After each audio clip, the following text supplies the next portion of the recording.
একটা ছোট্ট গ্রামে থাকত একটা সুন্দর সাদা বেড়াল। নাম ছিল তার মিষ্টি। গ্রামবাসীরা সবাই তাকে খুব ভালোবাসত। মিষ্টি ছিল অদ্ভুত বুদ্ধিমান, আর তার চোখ দুটো এমনই চমকপ্রদ যে কেউ তাকে দেখলেই মুগ্ধ হয়ে যেত।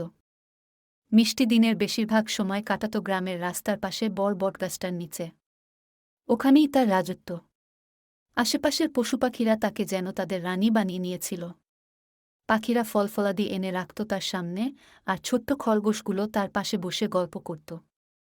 একদিন গ্রামে ঢুকে পড়ল একটা বড় কালো কুকুর। সে গ্রামের প্রাণীদের খুব ভয় দেখাতে লাগল। সবাই দিশেহারা হয়ে পড়ল। মিষ্টি তখন ঠিক করল সে এই কুকুরকে থামাবে। রাতে যখন কুকুরটা গ্রামের রাস্তা দিয়ে হাঁটছিল, মিষ্টি চুপি চুপি তার পেছনে গিয়ে লেজটা টেনে দিল। কুকুরটা হঠাৎ চমকে উঠল আর পেছনে ঘুরে তাকাল।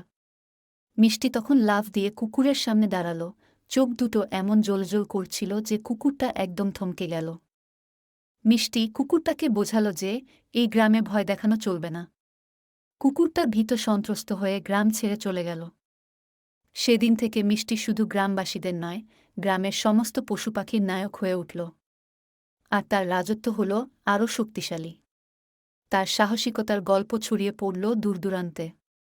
মিষ্টি জানত ভালোবাসা আর বুদ্ধির জোরেই সবকিছু জয় করা যায়। আর তাই সে ছিল সবাইকে একত্রে রাখার মূর্ত প্রতীক।